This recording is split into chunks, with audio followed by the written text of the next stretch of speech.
Welcome to the Find Your Leadership Confidence podcast with Vicki Noethling. You are about to discover impactful lessons that help you grow as an individual, grow your confidence, and find the positive and good within you, so you powerfully and authentically become the best version of yourself. Be sure you visit our website at www.findyourleadershipconfidence.com. While you're there, subscribe to us via your favorite network. Now tune in, get ready, and enjoy the journey of emerging as a leader of exception in the 21st century. Welcome, everyone, to the Find Your Leadership Confidence podcast. I'm your host, Vicki Noethling, coming to you from Roswell, Georgia. The goal of this podcast is to bring topics and guests that will empower you to become that confident leader and take your business or your life to the next level. Today, I am really excited to have my guest, Hesha Abrams. And please let me tell you about her background. It's so impressive. She is a professional peacemaker and internationally acclaimed master attorney, mediator, negotiator, and author, known for crafting highly creative settlements and resolutions in very difficult matters. With 30 plus years in the trenches of resolving human conflict, she has recently distilled her skills into an easy-to-use toolkit. Her new book, Holding the Calm, The Secret to Resolving Conflict and Diffusing Tension. Through stories and examples, she shares the secrets enabling anyone to learn how to approach tense situations to prevent explosions, disarm conflicts, and reduce drama. It is her mission to help make our world, our businesses, our relationships less acrimonious and more harmonious. Our title or theme for today is going to be dealing with conflict in the workplace. We know we've got that by holding the calm. Please join me in welcoming my guest, Hesha Abrams. Hesha, pleasure. Such a timely topic. You know, the last 3 years have brought even more different tensions and things in the office, because you have people coming back to work. Maybe they don't want to be back to work. Managers trying to negotiate what this new environment should look like. And, you know, the things that are all going around in the world today that, as we were talking about earlier. So holding the calm seems to be like a great idea, but you do need a toolkit to be able to do that. You definitely, you know, bless our parents' souls, but they did not, in a lot of cases, arm us with the tools to manage this. So before we get into all the deep discussion that I would like to have today, I ask everyone to just give a simple question or answer to a question of, where do you call home? Where do you live? Today I'm in Sarasota, Florida. I tend to be in lots of places, but today there. All right. Sarasota, the Pirates play their spring camp or whatever ball there. I remember that from growing up, originally from Pittsburgh. All right. So what was the inspiration that led you on this journey to write this book and to be this driving force of change? Well, I'll tell you what, I am not a kumbaya, gentle, easy soul. I am a hot, fiery, passionate person, and I have a hot temper. And so I've been battling that my whole life, because it doesn't do in a conflict to say, Vicki, you're an idiot. Let me explain it to you. Let me tell you where you're wrong. Yeah, I think we all have flat foreheads because we bash our faces against the wall so much, you know? And so learning how to do this, and I've had a laboratory for 30 years to do. I mediated the ownership of the secret recipe for Pepsi. I'd worked for Google and IBM and NVIDIA and Apple and Facebook. And and thousands of regular businesses and people. And I tell you, sometimes whose roommate's cat peed on the rug can be harder than $1 billion case because it's all people. Yeah. And I'm always being asked to give speeches and stuff like that. And I would always give speeches and people would say, oh my God, you've got to write a book. People need this information. And I would say, who had time to write a book? You know, I work all the time. There was no time for this. And I had a hysterectomy 2 years ago, knock on wood, everything's fine. But I was grounded for 6 weeks. And I've worked since I was 14 years old. So I've never been grounded. I thought, okay. And the book poured out of me because most of the books that are out there are philosophical. You know, you adopt this approach and then they promise a panacea of what your world can be. And I read a lot of them and say, that would never work. Yeah. That's a fantasy. That would work with 10% of the people. I mean, in my world, I deal with real stuff like you do, like everyone listening. You don't want something that should work. You want something that actually does work, which means you can't be Pollyanna. You can't be kumbaya, because that's not the world. There is no win-win problem solving to the Super Bowl, right? It's just not the way it goes. So how do you identify self-interest? How do you align that self-interest? We always try for a warm peace. Of course you do. You'll get it 10% of the time, 15% of the time. So the other 85 or 90, it'll be a cold peace. Okay, we can live with that. So how do you do things pragmatically and realistically, given that people have egos, they have amygdalas, they have hurts and traumas, they have low skill sets?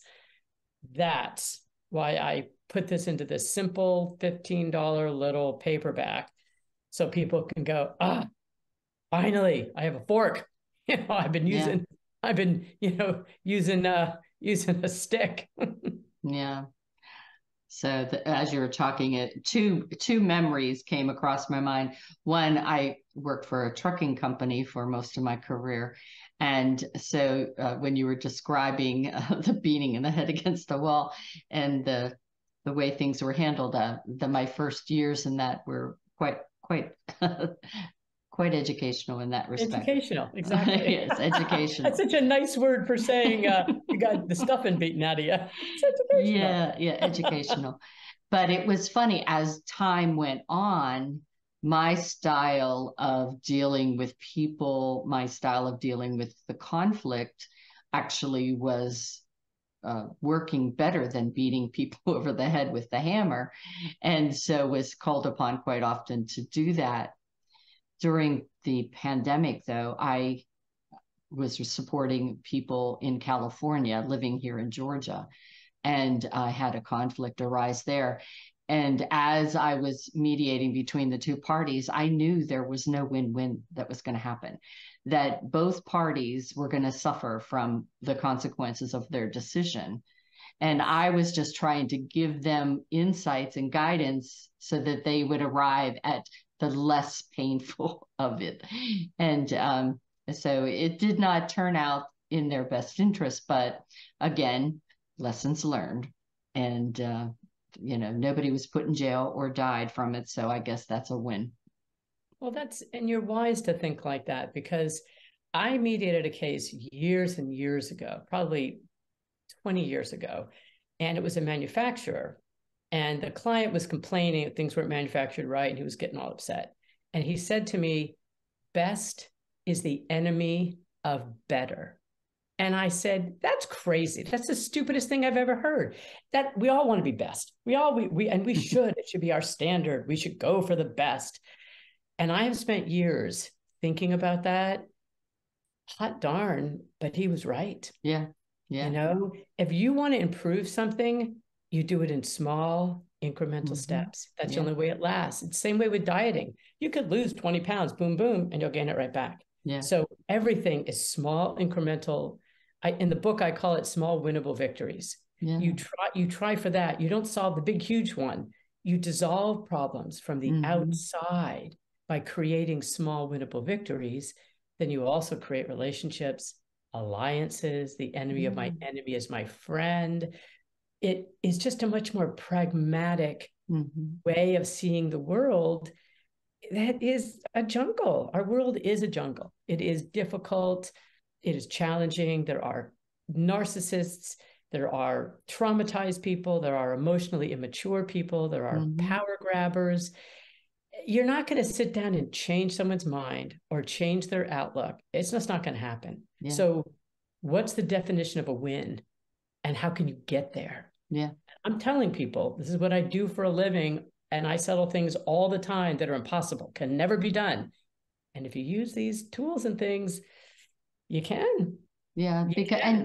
And as you were saying early on, that, you are dealing with people's egos and people still, from,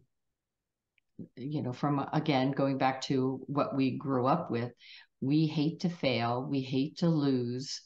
And so if we don't win, we think we've lost, but is that the case? And correct.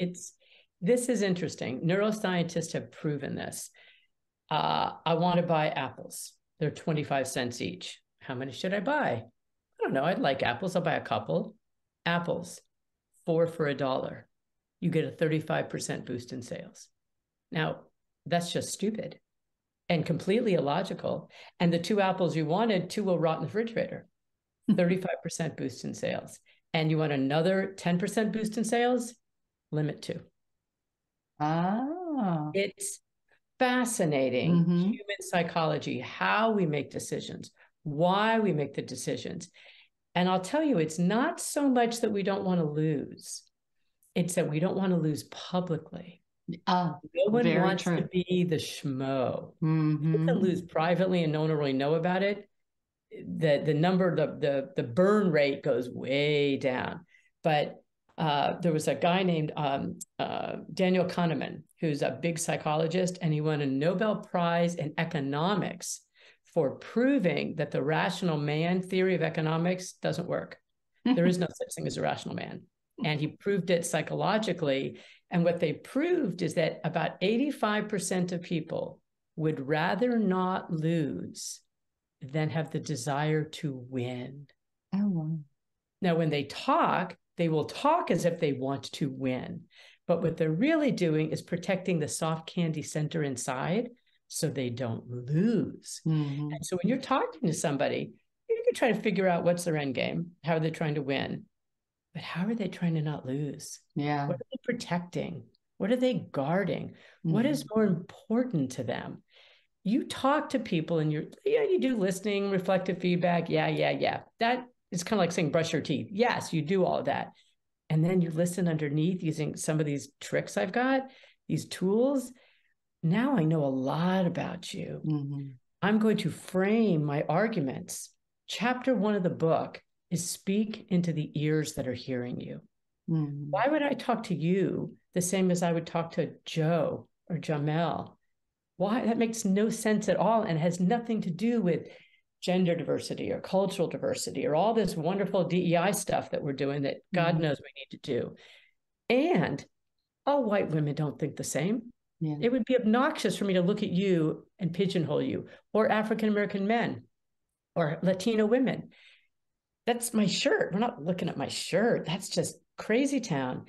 And I can listen to you. I mean, I've been doing it a long time, so I can do it in a minute or two. But if you are just a regular person who's interacted in life, within 15, 20 minutes, you'll know exactly what you're dealing with. And can I give your audience just a couple of parameters to think about? Sure, absolutely. So as you're listening to me and you're listening to Vicki, who's the introvert and who's the extrovert? It's pretty easy, right? Vicki's the introvert. I'm the extrovert. And you've been listening to us for what, 2-3 minutes? That's pretty easy.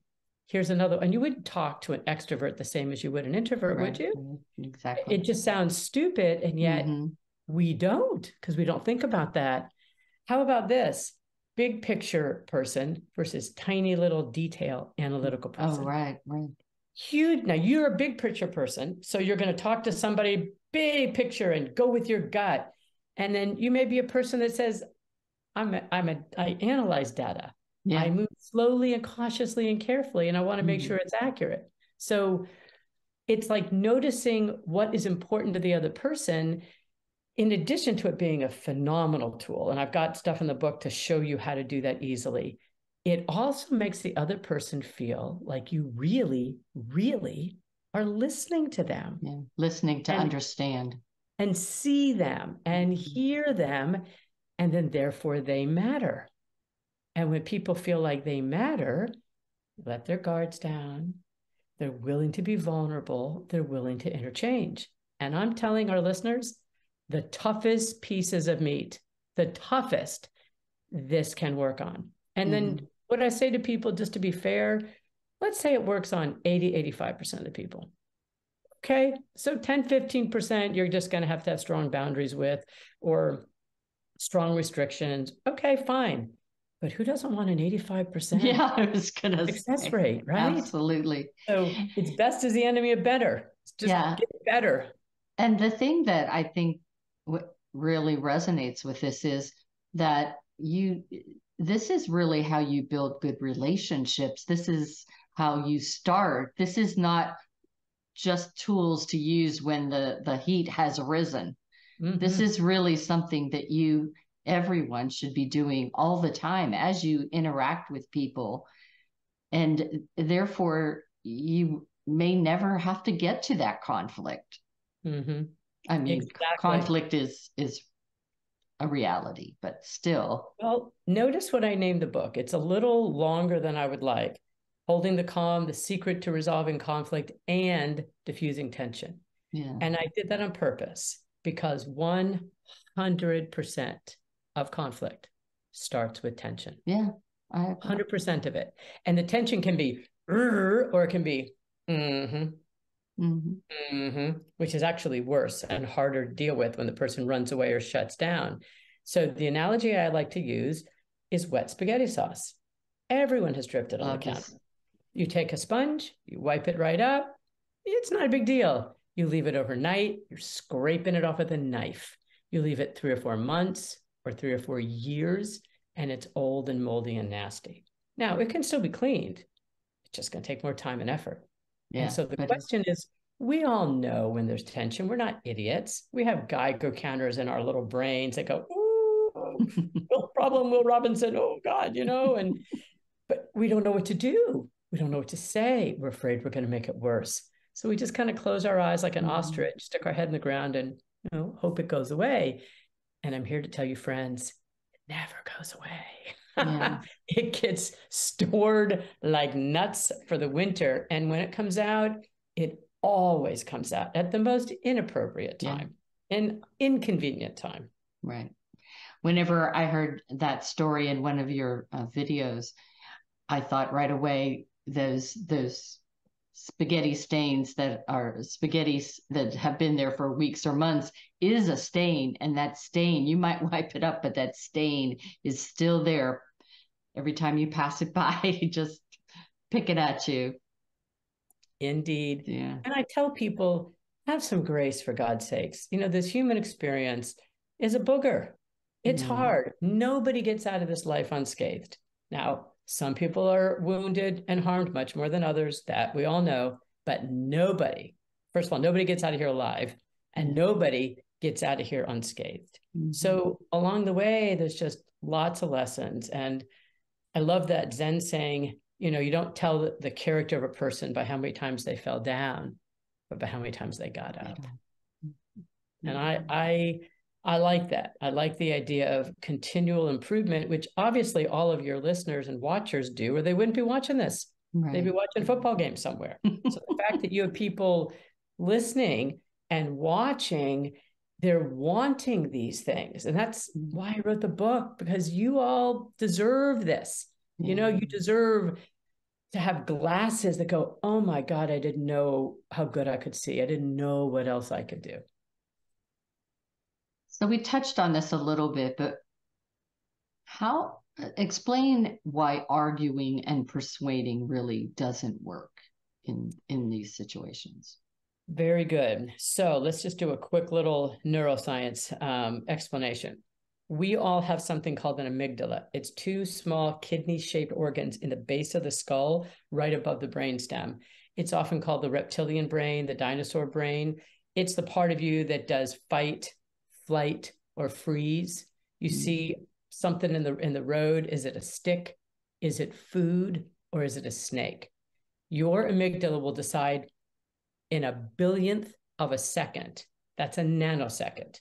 A billionth of a second. And then you will seek confirming data to support your hypothesis. And then you take action. And it's not always right, as we know, but that's how the brain works. And so the number one thing when your amygdala gets triggered is first you become defensive and fearful. And the prefrontal cortex, which is here underneath the forehead, literally shuts down. So good cognitive thought isn't even possible anymore. So that's why people argue. They don't want to hear the facts. They don't want to know. So what you're doing is the amygdala shuts down because it feels powerless. Someone is trying to make me do something I don't want to do. Or I'm trying to make you do something and you won't do it. And so there's this power dynamic that happens. So when the amygdala feels powerless, the antidote to that poison is to give power. But we don't do that. We say, calm down. What's wrong with you? Let me explain it to you. Because clearly you're not smart enough. You're not educated enough. You don't know what you're talking about. I am going to enlighten you.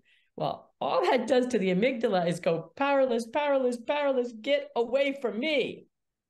And that's why good negotiators know that in any setting, the first thing I'm going to do is give away power. When would you like to start? Where would you like to sit? When would you like to begin? What are the issues most important to you? What do you want to deal with? What is of most concern to you? It's all irrelevant, but it's power. And people get into situations and they go, me, mine, and they grab power. Good negotiators give it away on the small stuff. Now you set the stage and you're not friend or foe. You get out of that dynamic. Now we can sit on the same side of the table and evaluate the problem on this side of the table. And I've got all kinds of techniques and things in the book about how to do that. You know, plural pronouns is one of them, because it allows the amygdala to calm down. And then you can get stuff done. And this works if you're not a calm person. And I say to our audience, I'm a hot, fiery person. And if it works for me, it works for you. Oh, goodness. So you eloquently state that our society needs more civilized discussion and dispute resolution. And you added that by holding the calm, we can be the civilizing force, a force of good. So you started to touch on this just now, but paint a picture of what civilizing force looks like. Oh, God. And sounds like it. And what is the byproduct of it? Isn't that beautiful? What a beautiful thought. So let me start by painting the alternative. In half the world, conflict is resolved by burning down your store, breaking your legs, kidnapping your kid. And it's happening right now. You know, that's the horrible things that are happening in Israel right now. So that's how people resolve things. Civilized people use words. They use arguments. They listen and collaborate. And unless, Vicki, you're a crazy person, I should make the assumption that you have reasons why you think what you think, even though it's completely different from me, even though it may threaten my amygdala. Unless I can put you in the category of psychotic weirdo, which, okay, we're just going to ignore that. You have reasons for your positions. And my telling you you're stupid, wrong, uneducated, ill-informed is never going to persuade anybody of anything. And we know the law of unintended consequences operates, which actually I just thought of a quick story that I did not put this one in the book, but this is for what we're talking about. Bonus points. And this is true, a true story. During the Vietnam War, there was an outbreak, and I can't remember if it was cholera or smallpox, but terrible outbreak. And the United States sent vaccinations over, and all of South Vietnam was vaccinated. Well, the North wasn't, and they didn't want any of it. Well, there was a MASH unit, a medical unit right on the border. And they said, this is ridiculous. This stupid lines drawn on a map. We're doctors and we're humans and we have extra vaccine. So they went over as doctors and they met with the Viet Cong leadership and explained all of this and said, who cares about our stupid leaders? We're just going to inoculate you guys. And they said, get away from us, you American devils. We hate you and we don't want any of your stuff. We won't kill you if you leave right now. And so they were shaken and they left. And then they thought to themselves, that was the men. The women would definitely want the vaccinations. Why don't we wait until the men are on a raid and we'll just go in and vaccinate the women and children. And at least we've done that. And then we feel good about ourselves, right? So that is in fact what they did. The men came home from the raid and, that leaves a mark on the arm. And they saw that and they were enraged. So they called in all of the women and all of the children, which were their women and their children. And they took a machete and they chopped off the arms that had the vaccination mark. And the doctors woke up the next morning to see a giant tarp of bloody limbs outside their camp. Law of unintended consequences. And that's why you have to be so careful. Self-righteousness is a poison. Now, confidence is good. The whole thing you're preaching here is confidence, but confidence has a line and a continuum before it becomes arrogance and then self-righteousness. And that is the path to hell, my friends. Yeah. So allowing that the other person might have a little bit of correctness in their point of view. There might be some value to what they have to say. It just cracks the door open that much. And they may or may not persuade you, but if you listen, you can also avoid a mistake for you that you're making, or a third, fourth, fifth, ninth solution can come out that no one ever thought about. Right. Simply because that civilized dialogue is there, which is literally what I do for a living. I walk into conference rooms of type A personality lawyers all the time, from the biggest muckety-muck companies and the biggest muckety-muck schools, who say it can't be done. It's impossible. It can't be done. And I use these tools and techniques and I settle almost everything I do. And they're shocked afterwards. But when you take a position and you are so wedded to your position, it's the amygdala is triggered. And neuroscientists call it ocular occlusion and auditory exclusion, which is just fancy words for saying tunnel vision and you shut your ears down. Yeah. So whenever I do a training, and you may want to use this when you do your training, I tell people, and if you're watching us now and you're not driving, you could try this. Take your hands and you put them like that and get rid of your peripheral vision. You just reduced your vision by like 70%. That's what happens when the amygdala is triggered. Your eyes shut down, your ears shut down. You can only see and hear the funneled information that you have already subscribed to. So you can't say, you're wrong, let me give you facts, let me give you information, let me show you. You're just pouring water on dry rocks. Wow. But if you take a step back, hold the calm, try some of these tools that I'm trying to share and teach people, all of a sudden the world is bigger, brighter, more open, more possibilities happen from which you can pick to then create something that is either great or something you can live with. Either way, that continuum works. Awesome. So time's flying. I will definitely have to have you back again. But how do you calm yourself down when you're in that triggered situation? Do you, and I'm talking you personally, you Miss Extrovert, firecracker of a gal, something happens to you. How do you keep from bursting right away? It's terrific because I have failed many times. And And each time I fail, I'm ashamed of myself. I'm upset with myself.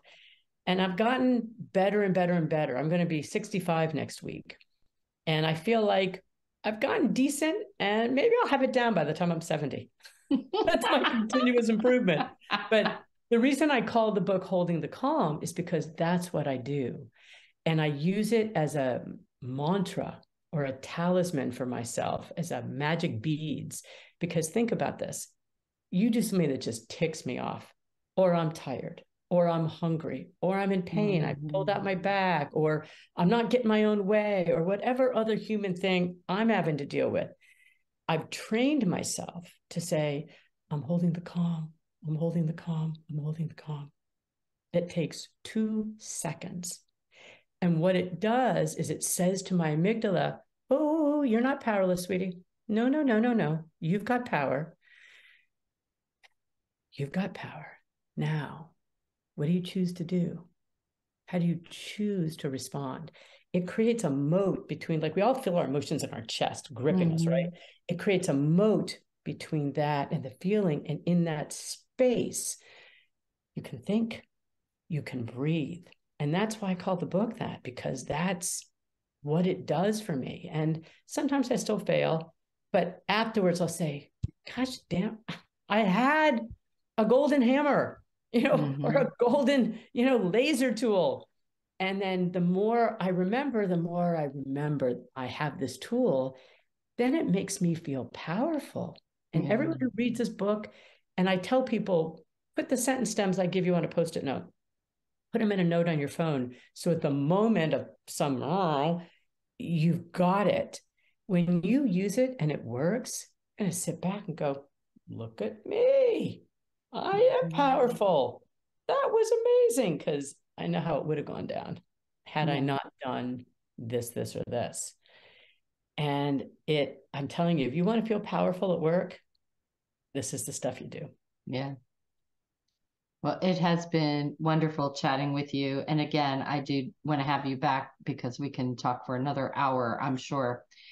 I want to give people the opportunity to get your contact information. So as always, I'm going to share the screen. If you are just listening and you haven't been taking notes, I'm so sorry, but you can watch this again as the replay. This is Hesha's contact information. Those listening can go to her website, which is https://www.holdingthecalm.com. Again, that's holdingthecalm.com. On Facebook, she's at Hesha Abrams Holding the Calm. That's with initial caps. LinkedIn is Hesha-Abrams-ESQ, Esquire.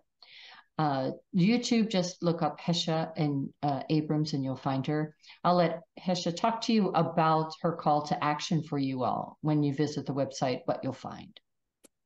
So I have all kinds of free stuff on there because I want you to get good at this stuff, just because it will make your life better and all your relationships better. So I have little 1-minute videos that you can forward on to people. And you can sign up for it. And I send out all kinds of freebie information all the time. I don't sell the list. I'm not interested in doing any of that. And if you link with me on LinkedIn, I post 3 times a week on LinkedIn, some little tidbit of, whatever new thing I learned or something that happened, that hopefully you'll find things that people tell me all the time that resonate with them. And then you say, I'm going to try that. And that's what I would love. And I'd love to hear from you. Feel free to, I respond to all the emails that I get, and I hope this stuff works for you and that your life gets richer and richer and richer. Awesome. Again, that website is holdingthecalm.com. Well, Hesha, it has been really wonderful. As in my experience, I will tell everyone out there that the things that she's explaining for you to do in fact work. You should get her book. It is always something, you never know when the situation's going to come up. So having that thing to reference, to get comfortable with, start doing in your life, as I mentioned, understand that this is how you build strong relationships, and that's what makes the world a better place, right? So thank you again for being such a wonderful guest. As always, I remind everyone that life is a journey and it's up to you to enjoy the ride.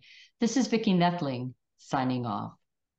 Thank you for tuning into the Find Your Leadership Confidence podcast with Vicki Noethling, where we share impactful lessons that help you grow as an individual, grow your confidence, and find the positive and good within you so you powerfully and authentically become the best version of yourself. Remember to visit our website at www.findyourleadershipconfidence.com and enjoy even more great episodes like this one. Again, while you're here, subscribe to us via your favorite network. We look forward to seeing you next time on the Find Your Leadership Confidence podcast.